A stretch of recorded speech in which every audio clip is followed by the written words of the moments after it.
नमस्कार साथियों, आज हम लोग बात करेंगे शिक्षा के विकेंद्रीकरण में पंचायती राज संस्थाओं की भूमिका।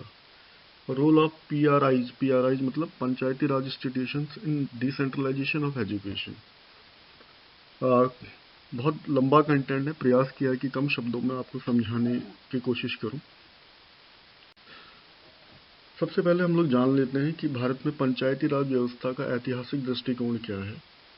आफ्टर इंडिपेंडेंस ये महसूस किया गया कि भारत को विकास की गति बढ़ाने हेतु इसके सबसे निचली इकाइयाँ जो हैं, सबसे छोटे क्षेत्र जो है, ग्राम सभाओं से शुरू करना होगा और इसका विकास तभी संभव है तृणमूल में विकास किया जाए। इसी चीज़ को ध्यान में रखते हुए 1952 में एक पहला ऐसा कार्यक्रम बनाया गया, सामुदायिक विकास कार्यक्रम, जिसने इस क्षेत्र में काम करना प्रारंभ किया। इसके बाद बलवंत राय मेहता समिति, जो कि भारत सरकार द्वारा जनवरी 16, 1957 को बनाई गई, उसका मुख्य काम जो था वो जो कम्युनिटी डेवलपमेंट प्रोग्राम जो बना था, सामुदायिक विकास कार्यक्रम जो बना था, उसको देखना था और इसके साथ साथ पंचायती राज सिस्टम को और ज़्यादा उन्नत बनाने का प्रयास करना था, या पंचायती राज व्यवस्था कैसे लागू की जानी ये देखना था।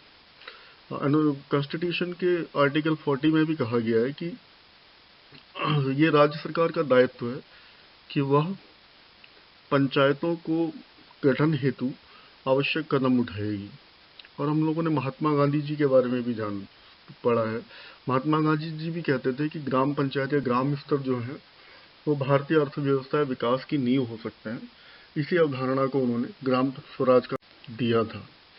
अब हम लोग बात करें इसके बाद, तो 1992 में जो 73rd और 74th कॉन्स्टिट्यूशन अमेंडमेंट हुआ, संविधान संशोधन हुआ, 73rd जो है वो ग्राम पंचायतों से संबंधित है, जिसमें त्रिस्तरीय पंचायत की व्यवस्था लागू करने की बात कही गई है। वहीं 74वां संवैधानिक संशोधन जो है वो नगर पालिका और नगर पंचायत से संबंधित है। वर्तमान में हम लोग बात करें तो ग्राम पंचायत सबसे आधारभूत इकाई है। इसके अतिरिक्त 3 स्तर जो बताए गए हैं वो ग्राम पंचायत, ब्लॉक समिति या जिला परिषद बन गया। 73वें और 74वें संवैधानिक संशोधन ने राजनीतिक विकेंद्रीकरण की, जिसका सूत्रपात बहुत पहले हो चुका था, जिसका विचार बहुत पहले आ चुका था, इस क्षेत्र में काम किया और बताया कि ग्राम स्तर को और ज़्यादा मजबूत बनाने की ज़रूरत है, जो एक स्व सरकार के रूप में काम करेंगे, जिससे विकास की गति बढ़ेगी। अब हम लोग बात करते हैं शिक्षा के विकेंद्रीकरण की बात। हम लोग कहें तो 1986 में जो राष्ट्रीय शिक्षा नीति आई, वो 1992 में जो प्लान ऑफ एक्शन आया, जो रिवाइज पॉलिसी आई, उसमें शिक्षा के विकेंद्रीकरण की बात कही गई थी। इसके अलावा MHRD मिनिस्ट्री और CABE मतलब central advisory board for education ने एक समिति का निर्माण किया, जिसके अध्यक्ष जो थे कर्नाटक के तत्कालीन मुख्यमंत्री वीरप्पा मोइली जी थे। उन्होंने बताया कि शिक्षा को जिला, तहसील या ग्राम स्तर पर गाइडलाइंस बनाई जानी चाहिए और नीपा और CAB को इसकी जिम्मेदारी दी गई। एक समिति और उप समिति गठित की गई।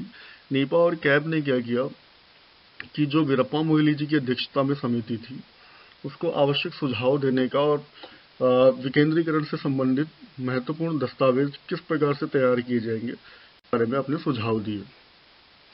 अब हम लोग बात करते हैं, सबसे पहले यहाँ पर ग्राम पंचायत व सबसे निचले स्तर की बात करें। केंद्रीय शिक्षा सलाहकार समिति ने प्लान ऑफ एक्शन को एक्टिव किया। ग्राम पंचायत शिक्षा समिति को महत्व दिया जाना चाहिए, उन्होंने माना। ग्राम पंचायत मुख्य रूप से समुदाय का प्रतिनिधित्व करती है और ग्रास रूट लेवल पर काम करती है, तो ये सबसे महत्वपूर्ण कड़ी के रूप में काम कर सकती है। और इसका मुख्य काम जो होगा वो प्राथमिक शिक्षा, अनौपचारिक शिक्षा और प्रौढ़ साक्षरता को बढ़ाना होगा।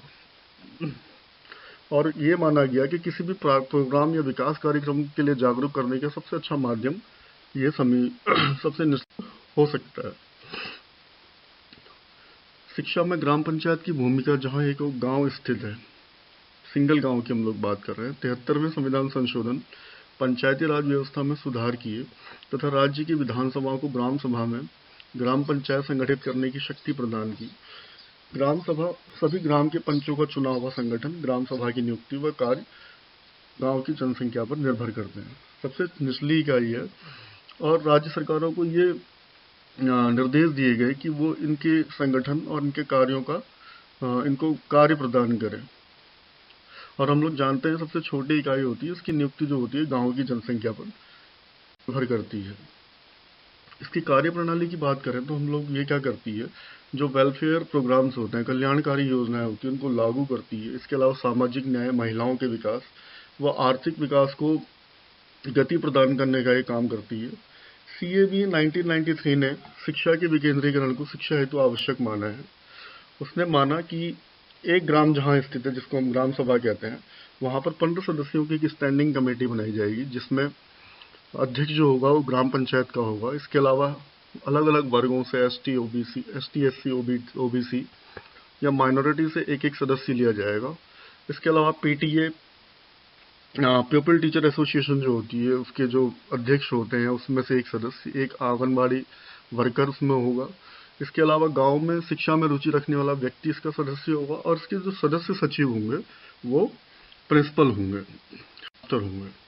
अब समिति के मुख्य कार्य क्या होंगे? समिति के मुख्य कार्य क्या होंगे? विद्यालय जाएगा वो बार समय समय पर और पर्यवेक्षण करेगा, मतलब निरीक्षण का कार्य करेगा उपस्थिति की या अध्यापकों की उपस्थिति की। और इसके अलावा जो उच्च अथॉरिटीज हैं उनको वार्षिक बजट के विषय में बताएगा, अध्यापकों की उपस्थिति देखेगा और विद्यालय की कार्यशैली की रिपोर्ट तैयार करेगा। और जिला परिषद जो सबसे उच्च स्तर है उसके निर्देश में स्कूल के कैलेंडर तैयार करने का काम करेगा।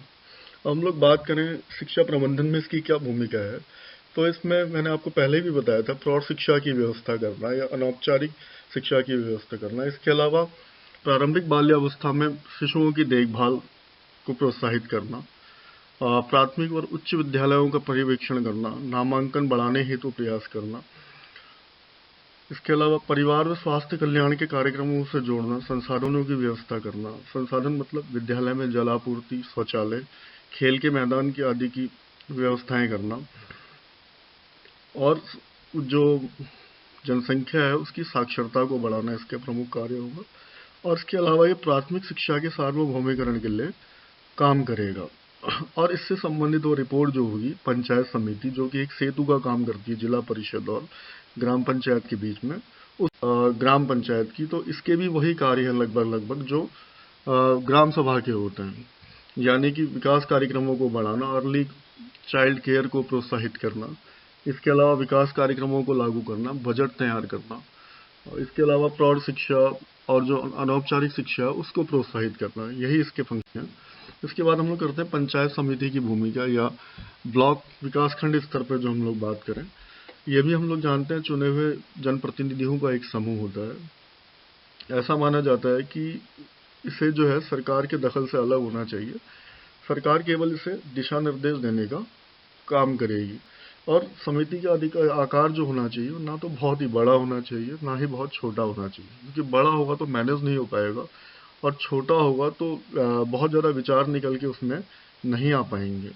और इसमें सदस्यों की संख्या की बात की गई है, 11, कम से कम 11 व अधिक से अधिक जो है 17 सदस्यों से मिलकर एक समिति होनी चाहिए, जिसमें पंचायत समिति के अध्यक्ष इसके चेयरमैन होंगे। इसके अलावा जैसे पहले की बात हमने कही थी, समाज के हर वर्ग से एक एक व्यक्ति इसका सदस्य होगा। इसके अलावा किसी NGO या PTA से एक एक सदस्य लिया जाएगा। और ग्राम शिक्षा समिति जो होती है उसके जो सदस्य होते हैं वो रोटेशन के आधार पर इसके मेंबर बनेंगे, परिवर्तित होते हुए। इसके अलावा डिग्री कॉलेज महाविद्यालयों के प्राचार्य इसके सदस्य होंगे, विद्यालय के प्रिंसिपल जो होते हैं वो इसके सदस्य होंगे। इसके अलावा शिक्षकों के प्रतिनिधि के रूप में भी एक शिक्षक इसका सदस्य होगा। और सदस्य सचिव की बात करें तो खंड शिक्षा अधिकारी या इसके इक्विवेलेंट जो भी अधिकारी होते हैं वो इसके सदस्य सचिव जाएंगे।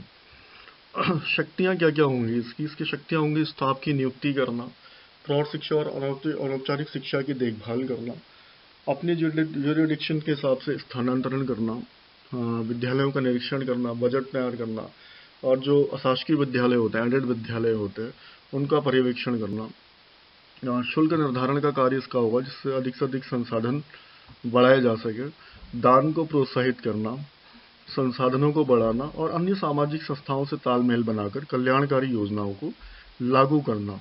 वह एक महत्वपूर्ण कार्य और भी है, मैंने आपको बताया कि ग्राम सभा और जिला परिषद के मध्य सेतु का कार्य करता है। तो इसका कार्य क्या होगा, जिला परिषद द्वारा समय समय पर दिए जाने वाले निर्देशों को ग्राम सभा व पंचायत सभा तक करना। इसके बाद हम लोग आते हैं सबसे उच्च स्तर, जिसको हम जिला परिषद व जिला पंचायत कहते हैं। हम लोग जानते हैं कि त्रिस्तरीय पंचायत समिति में सबसे उच्च माना गया है। ये भी चुने हुए सदस्यों का एक जनप्रतिनिधियों का समूह है। इसके अतिरिक्त इसमें जो सदस्य होते हैं वो राज्य की विधानसभाओं के सदस्य और संसद के सदस्य भी इसके सदस्य होते हैं। और शिक्षा समिति की बात की जाए तो इसमें कहा गया है कि 15 से संख्या जो होती है उनकी 15 से कम नहीं होनी चाहिए और 21 से ज़्यादा नहीं होनी चाहिए, जिसमें जो जिला परिषद का अध्यक्ष होगा वो उसका चेयरमैन होगा। और अन्य संरचनाओं की तरह ही हर वर्ग से ST, SC, OBC और माइनॉरिटी से एक एक सदस्य लिया जाएगा। पीपल टीचर एसोसिएशन PTA या NGO से एक एक सदस्य या 2 से अधिक सदस्य लिए जाएंगे। इसके अलावा पंचायत समितियों के सदस्य जो होते हैं वो इसके सदस्य होंगे। इसके अलावा किसी कॉलेज के प्राचार्य इसके मेंबर होंगे। इसके अलावा हम लोग बात करें तो शिक्षा शास्त्र के प्रोफेसर या कॉलेज के प्रोफेसर जो होते हैं वो इसके सदस्य होंगे। इसके अतिरिक्त डाइट के प्राचार्य जो होते हैं वो इसके मेंबर होंगे। माध्यमिक शिक्षा से हम लोग बात करें तो शिक्षकों का एक प्रतिनिधि इसका सदस्य होगा और सदस्य सचिव के रूप में मुख्य शिक्षा अधिकारी और उसके इक्विवेलेंट जो भी अधिकारी होते हैं वो इसके मेंबर होंगे। और इसकी संख्या मैंने आपको बताई 15 से कम नहीं होनी चाहिए और 21 से ज़्यादा होनी चाहिए। अब इसकी शक्तियाँ क्या क्या होंगी, ये सबसे उच्च स्तर है। तो एक तो ये पंचायत समितियों और का देखभाल करने का काम करेगा, उनके पर्यवेक्षण का काम करेगा, उनके निरीक्षण का काम करेगा। इसके अलावा ग्राम सभा स्तर पर भी ये निरीक्षण का काम करेगा।